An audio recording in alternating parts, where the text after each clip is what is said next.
네, 코스피의 흔적 남긴 종목들에 대해서 확인을 해봤습니다. 박찬원 탐정님, 네. 이 종목들 중에서 어떤 종목 좀 체크해 주시겠습니까? 일단은 두산 로보틱스 체크를 하고 싶습니다. 또 올라갑니다. 맞습니다. 네.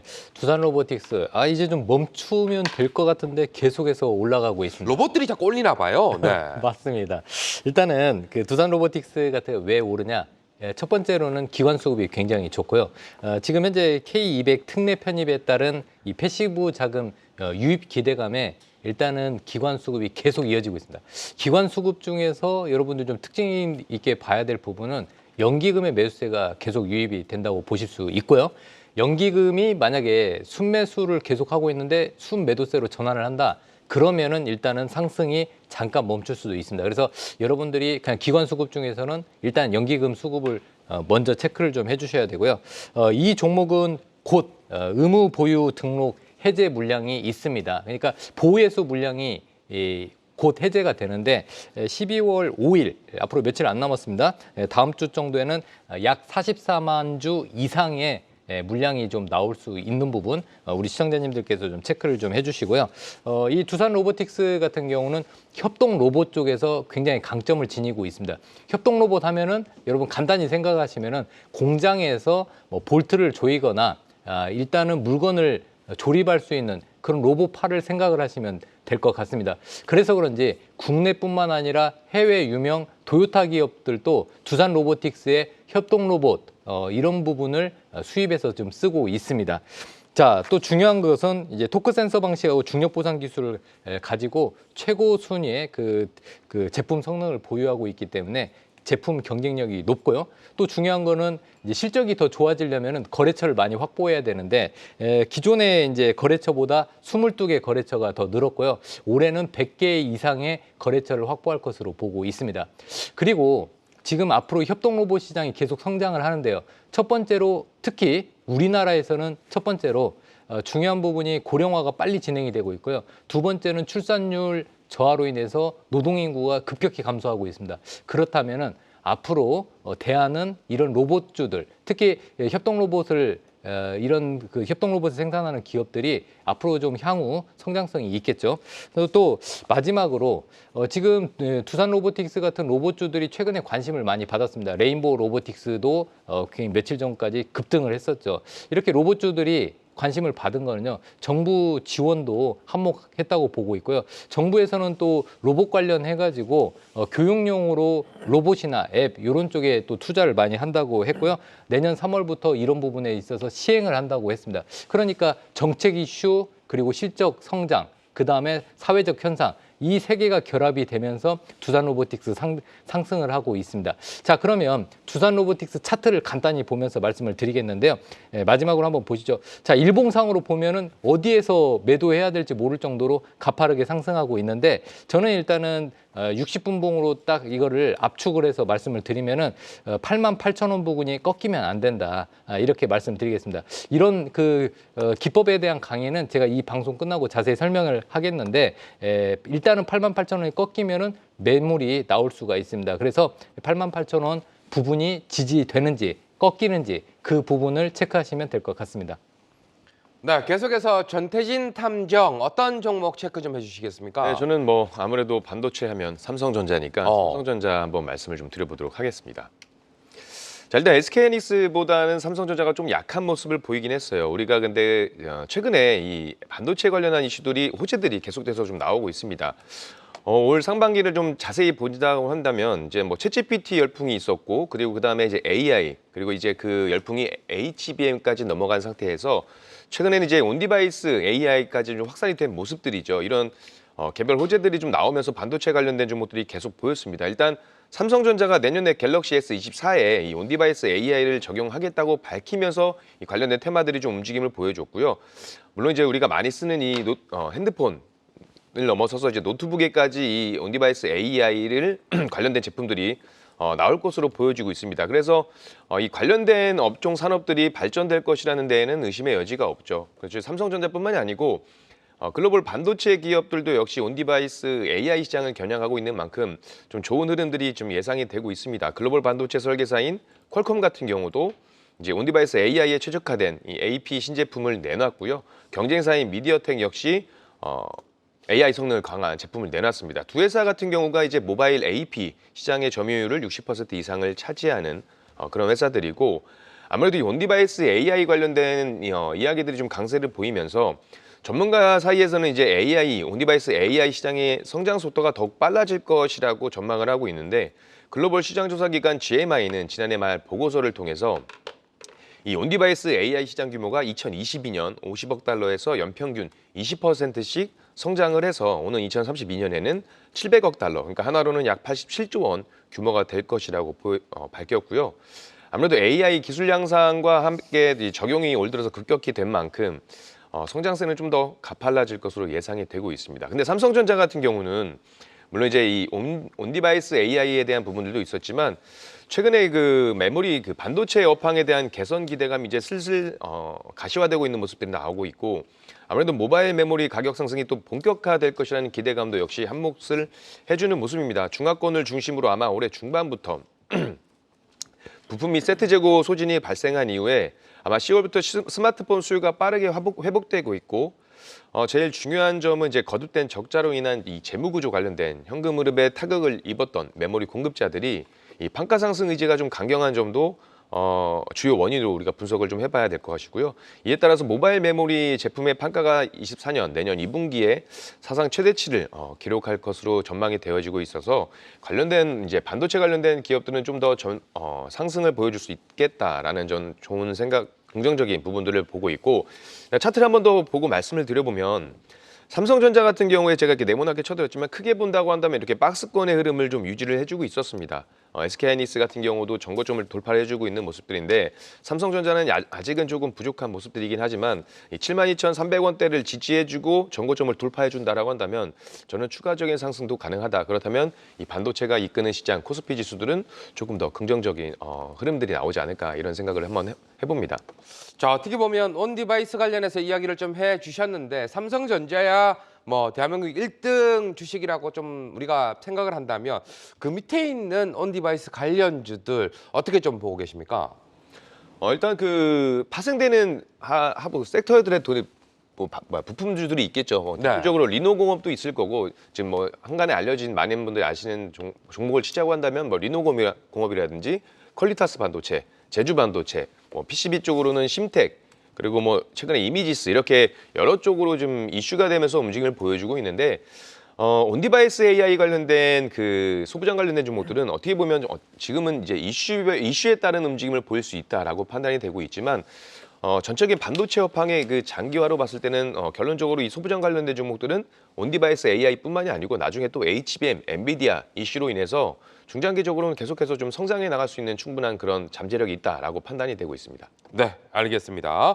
자, 계속해서 우리 한중현 탐정은 어떤 종목 체크해 주시겠습니까? 오늘도 이제 종목이 겹치네요. 박찬영 대표님의 두산 로보틱스를 말씀드리도록 하겠습니다. 네네. 그 혹시 자막 한번 보여주시겠어요? 또산 로보틱스. 그냥 매일매일 또 차전지 할 때 그거 좀 오마주를 했는데 또산 로보틱스가 됐습니다. 그냥 매일매일 오르고 있는데, 제가 지난주에 생방송에 나와서도 말씀드렸지만 이거는 연기금이 순매도가 처음 찍히는 날 그때 팔아도 된다라고 말씀을 드렸는데, 좀 반향적인 발언일 수도 있습니다만 지금 타이밍에서부터 좀 소신 발언을 해보면 지금부터는 분할 매도로 가져가자. 올 매도하면 더 좋고, 지금부터는 여기서 한 그래 수급발로 충분히 한 10만 원의 마디 지수까지는 충분히, 마디 레벨까지는 충분히 올라갈 수 있겠지만 그렇게 지금에서 올라봐야 10%도 채 안 됩니다. 그 정도의 기대 수익률을 갖고 나는 끝까지 가보겠어 하느니 그냥 이제 어깨에서 파는 거죠. 나는 정수리 끝에서 팔겠다기보다는 어깨에서부터 슬슬 조금씩 매도해 나가면서 다른 제2의 두산 로보틱스, 제3의 두산 로보틱스가 될 만한 그런 종목, 그런 바닥에 있는 종목들 찾는 게 오히려 더 실이 있지 않을까. 두산 로보틱스가 지금부터 안 좋습니다, 나쁘다는 의미가 아니라 지금부터 홀딩 내지는 신규 진입보다는 신규 진입이 이제 다른 바닥에 있는 종목들 신규 진입보다 실익이 떨어진다는 말을 드리고 싶은 거고, 그거에 대한 실마리가 또 이번 주에 되게 많이 나왔습니다.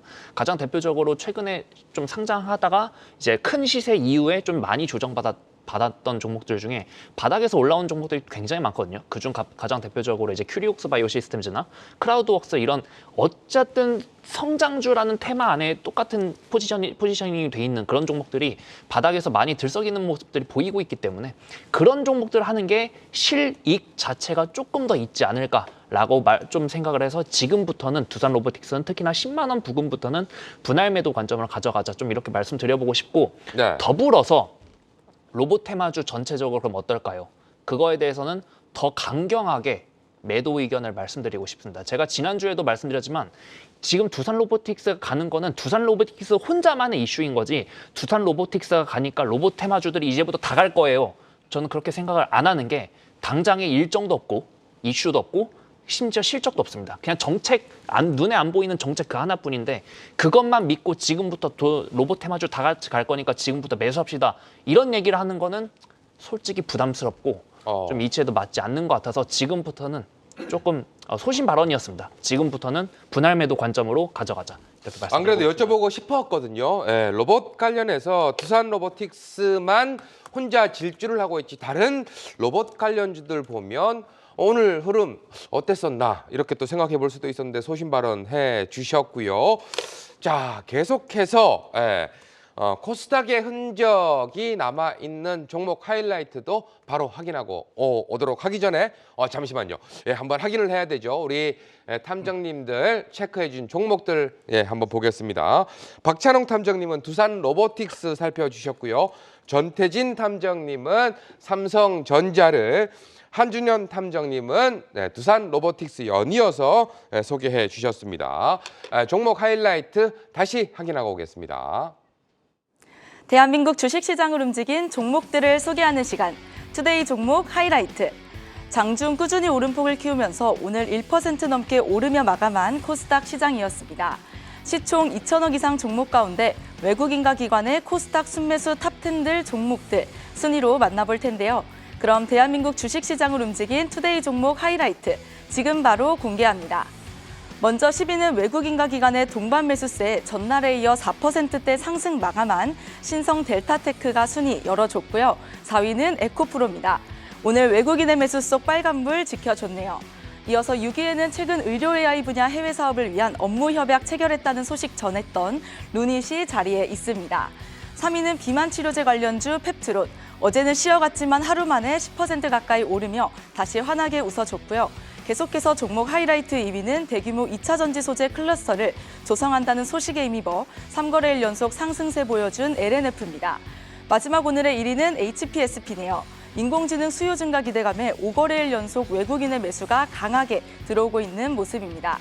네, 이렇게 대한민국 주식시장을 움직인 코스닥 순매수 상위 종목들 확인해 봤는데요. 그럼 이 중에서 탐정들의 선택을 받은 종목은 무엇일지 계속해서 만나보시죠. 네, 박찬영 탐정님은 어떤 종목 체크해 주시겠습니까? 네, HPSP. 네, HPSP입니다. 오늘도 역시나 날아가더라고요, 역시나. 네. 자, HPSP. 여러분들 지금 요즘에 이제 반도체 장비주 중에서 가장 핫한 종목이라고 할 수 있습니다. 4거래일 연속 상승하고 있는데 제가 조금 있다가 어느 정도까지 상승하고 어디 이탈하면 안 되는지 보여드리겠습니다. 자, 먼저 말씀드리기 전에 HPSP 이렇게 얘기하면 어떤 기업일까? 세계 유일의 고압수소 어닐링 장비를 만드는 회사인데요. 고압수소 어닐링 장비 이렇게 와닿지 않죠? 이 어닐링 장비 용어 자체도 어렵습니다. 그런데 어닐링 장비는요, 조금 얘기를 좀 길게 하면은 웨이퍼 고유 점막에서 증착 공정 뒤에 그 표면이 있는데 그 표면에다가 접합부의 결함 결함 부분을 좀 치유해서 안정화시키는 장비다. 이렇게 보시면 됩니다. 어렵죠? 그냥 간단히 얘기해서 이 반도체 표면을 안정화시키는 장비가 어닐링 장비인데 기존에는 이제 열 처리 방식을 썼는데 그게 이 웨이퍼가 굉장히 이제 얇아지고 미세화되면서 이 열에 관련된 변형이 많이 됩니다. 그래서 고압수소를 쓰면은 열에 대한 변형이 적기 때문에 최근에는 새로운 기술로 고압수소 어닐링 장비가 대두되고 있습니다. 원래 이제 고압수소 어닐링 장비는 비메모리 쪽에서 많이 썼는데 그런데 최근에는 이 메모리 쪽에서도 이 선단 공정이 확대되면서 메모리 쪽에서도 많이 쓰게 되었습니다. 중요한 것은 최근에 이 글로벌 기업 중에서 삼성전자하고 TSMC 이 두 개 회사가 투자를 엄청나게 많이 하고 있는데 우리가 이제 삼성전자에 대한 자부심이 굉장히 많지 않습니까? 하지만 최근에 가장 잘 나가는 글로벌 그 반도체 회사는 TSMC라고 보시면 되는데 이 TSMC의 좀 을인데 슈퍼을 네, ASML처럼 슈퍼 행동을 하고 있는 회사가 HPSP입니다. 그래서 이 HPSP는 이 TSMC의 이런 장비를 납품할 때 다른 회사들은 그 마진율이 영업이익이 한 30% 정도 된다면 이 HPSP는 무려 50% 이상의 마진을 가지고 이 TSMC에 납품을 하고 있습니다. 그만큼 기술력이 있다는 부분입니다. 그래서 이번에 이제 이 HPSP 같은 경우는 이 박스권 4만 원의 이 박스권을 돌파했는데요. 한번 보여주시죠. 네, 차트 한번 보겠습니다. 자, 여러분들 제가 포인트를 하나 얘기해드리면요. 요즘에 반도체 관련주 중에서 한 4개월 정도 또는 3개월 정도 이 박스권을 왔다 갔다 하는 종목들이 있을 겁니다. 그런데 여러분들이 단기적으로 수익을 내시려면은 이 3, 4개월의 박스권을 돌파하는 시점, 네, 그때 매수 타점을 잡으면은 수익률이 높은데요. 지금 이 4만 원 이 저항대를 이번에 돌파를 했습니다. 자, 그렇다면 이 종목이 계속 갈까? 저는 60분봉 딱 요거 하나 보여드리고 싶습니다. 자, 60분봉을 저점을 쭉 한번 이어보면은 여기에서 답을 찾으실 수 있습니다. 이 60분봉이 꺾이는 시점, 네, 45,000원 요 부분이 깨지면은 여러분들 수익을 좀 챙기셨으면 좋을 것 같습니다. 그래서 이 60분봉에 대한 저점 밑줄 쫙, 네, 요 부분을 체크하시면은 답이 보일 거라고 보고 있습니다.